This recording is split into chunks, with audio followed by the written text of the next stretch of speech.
What does school teach you about money? Nothing. And that's not a mistake. That's not an accident. The way to keep the poor and middle class working hard is never teach them what the rich know. What the rich teach their kids about money, the poor and middle class do not. If you read Rich Dad, Poor Dad, Rich Dad's lesson number 1, the rich don't work for money. Don't you touch that stuff.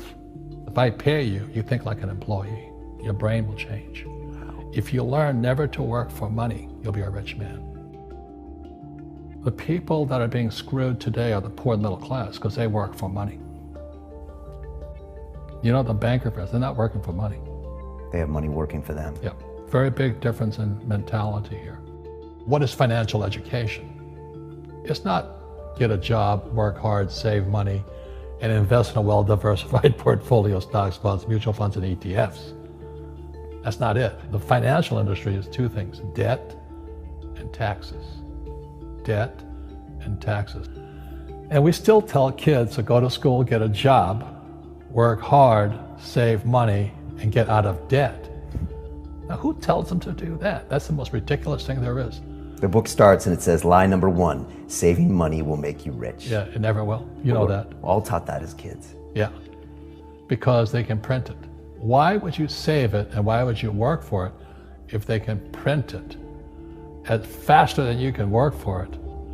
And number 2 is they keep dropping the interest rates on it. You know, Japan still has zero interest rate policy. And the Japanese are the biggest savers in the world. And I'm Japanese, I'm 4th generation.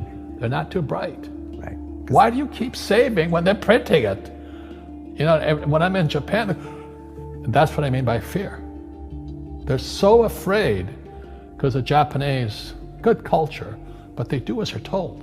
Right. It's very conformist. Very conformist, very conformist. So they just do as they're told, and then they just save money, and their government, this guy Abenomics, is just printing trillions of it and buying ETFs with it, and they don't know what to do. They're afraid they might make a mistake. They're good little students in school. Go to school, get a job, don't make mistakes. So what happens to the average person in a financial crash, they don't know what to do. And right now, as you know, for the middle class of the world, we're in a crash.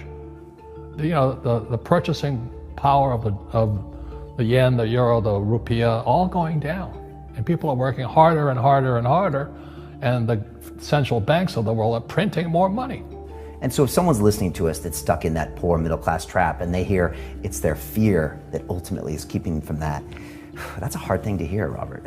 But you're going to give them the information about what they can do if they can get out of that fear. Well, every time I do a lot of speaking to the masses out there, you know, Lehman doesn't invite me in because we're gone, but they go, well, what, you know, it's so risky. What you're saying is risky. And I said, what I do isn't risky for me, but it's risky for you. And when somebody says, what is risk? You have to look in the mirror. Do you know what I mean? For me to fly in Vietnam, that was high risk. But the higher the risk, the more you have to study. You know that, I know that. So if you're not going to study, you're not going to practice and all that, then you should do what Wall Street tells you to do. Buy 401ks, mutual funds, ETFs and all that. But that's where they're fake assets, because they only make Wall Street or the city of London rich. Just watch where the cash is flowing. Follow the money.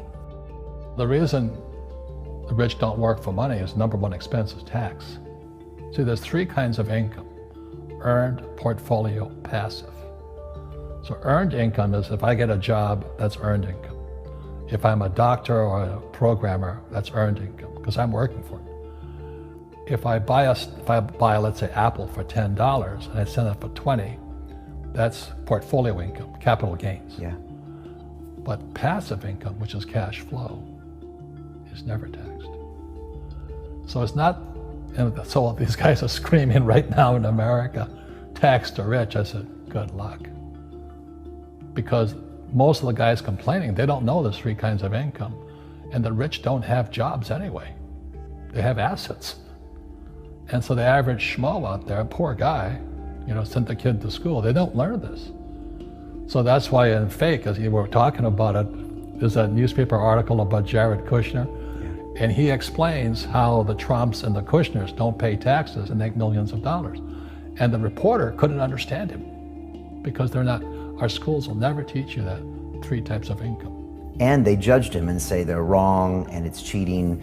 And we see that over and over again. Amazon not paying taxes. What do you say to people when they come up to you and say, Robert, it's not fair. It's not fair they're not paying taxes. Well, there's always 3 sides to a coin, you know, heads, tails, and the edge. You know, so which side of the coin are you on? From my side, it's fair. But this is the difference. Everybody can do the same thing I do because the tax laws are for everybody. You know, we don't say, well, the tax laws are only for the rich. No, the tax laws are for everybody to use if you have the right financial education. And the reason I'm an advocate of financial education, without that education, you have to pay taxes. You see, very few people will buy what I do, make $1 million and pay 0 tax. That takes, and my rich dad taught me that playing Monopoly. That's how it started, you know, 4 greenhouses, 1 red hotel. Or the McDonald's formula, I write about it here. McDonald's, Ray Kroc. Yeah. McDonald's is in the real estate business. So they sell hamburgers, but they buy real estate, so they pay no taxes. You know, this guy Bezos, well, he's $16 billion. How much tax did they pay on that $16 billion? 0. And that's all legal. Anyone can do it. Everybody can do it. But most people lack the education. Correct. So Jared learned about money when he was a kid by watching his father, by watching these people invest in real estate, and said, wow, not only do you get to make the money, you get to keep the money. That's a big problem a lot of people don't understand. They, oh, look how much money I made, but how much did you keep? Because that could be half. How much tax did you pay? Right, what tax did you pay? And so well, you always say, this is the law. The law is true for every citizen. You can do it, but most people just don't do it. Sometimes, like you said, they don't have the education, because you need to have a plan if you're gonna go do risky things. Well, it's not risky. I mean, to me, what's risky is having a job and paying taxes. Yeah. And saving money because they're printing it. You know, that's the worst thing of all. And that's why there's fake money, fake teachers, because the teachers will never, they don't know it. Right. And fake assets, because Wall Street or the City of London or Lehman Brothers or Goldman and all, they're not going to tell you this. Yeah. How are there billionaire bankers today? Aren't they supposed to be watching your money, you know? You said in here also, the greatest asset you have is your mind. What does that mean? If you really want to be rich, take a class on real estate. Once you understand real estate is based on debt, learn how to use debt as money. So that once you learn how to use debt as money, you can never say, I can't afford it. You see, because the banks will give you, so the banks, after the crash of 2008, the banks gave me $300 million tax-free to buy real estate that the idiots had lost. I hate this, and they were idiots because the prices were so high. Why would you buy it at the top of a market? Don't you know that's going to crash? They, oh, no, this is, you know, that was the subprime was the derivatives market, the MBSs and all that stuff, had driven the price of real estate so high, and the rest of us were just waiting. And then when the whole thing came crashing down, all this real estate was now available. And they needed, you know, the Fed and those guys in the Treasury needed guys like us to go in there. So Wall Street gave us hundreds of millions of dollars to mop up all that real estate these guys had lost. Now, it's fair because everybody could do it. Right. So, you know, when I asked the average guy, I said, why don't you use debt? They can't even get a loan because their scores, their FICO scores, I don't even have them here, are so bad. Right. So that's what's going on in the world today. It's fake money, fake teachers, fake assets. The school teachers will never tell you that because they don't know it. My poor dad never knew that. And they think the rich are crooks. The rich just play by different laws. The rules are the same, but you have to do what the government wants you to do. Never say, I can't afford it. Ask yourself, how can I? The reason I have so much money is because I don't say I can't do it. I just go, how can I do it? And I just go and do it. I make a lot of mistakes, but that's how I learn. How can I? It's just a matter of personal willpower, which is spiritual. Just saying, if they can do it, I can do it. And how can I? How can I? And I think as you once said, words become flesh. Yep.